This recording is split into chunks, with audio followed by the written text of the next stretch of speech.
کوئی اپنی ہتھیلی آپ کے سامنے کر ہی دے تو اسے ٹھوکر مت مارو.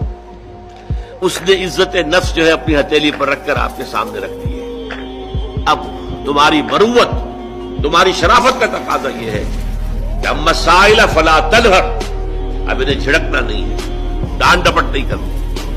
اگرچہ ہمارے آج کل کے معاشرے میں جو پروفیشن بن گیا بیگری کا، اس میں بسا اوقات جو ہے پیچھا چھڑانا مشکل ہو جاتا ہے. اور واقعہ یہ ہے کہ ان کی اگر مدد کی جائے، اب کیا ہے وہ آپ نے 1 روپیہ دے دیا تو بعض لوگ سمجھتے شاید بہت بڑا، میں نے حاتم طائی کی قبر پر لاکھ مار دی، روپیہ دے دیا. لیکن یہ تو اصل میں انسٹیٹیوشن آف بیگری کو آپ نے سپورٹ کیا. لیکن یہاں بھی آپ معذرت کریں، کچھ بھی کریں، کسی طریقے سے آپ اگر نہیں دینا چاہتے ہیں نہ دیں، ٹھیک ہے، لیکن ڈانٹنے کا آپ کو حق نہیں ہے، جھڑکنے کا آپ کو حق نہیں. اما السائل فلا تنہر. بلکہ یہ بھی آیا ایک حدیث میں کہ تم دو، کچھ نہ کچھ دو، سائل کا ہاتھ خالی نہ لوٹاؤ.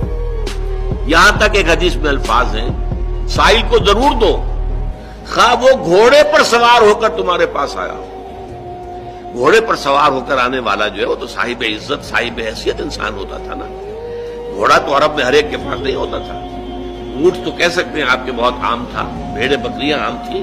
گھوڑا جو ہے وہ تو کسی صاحب ثروت انسان کے پاس ہی ہوتا تھا، صاحب حیثیت. تو گھوڑے پر سوار ہو کر آ رہا ہے، لیکن تمہیں کیا معلوم اندرونی طور پر اس کی کیا کیفیت ہے، کیا اس کے اوپر بپتا پڑ گئی ہے، کون سی صورتحال سے وہ اچانک دوچار ہو گیا ہے. لہذا دے سکتے ہو تو دو، لیکن یہ کہ نہیں دے سکتے تو معذرت.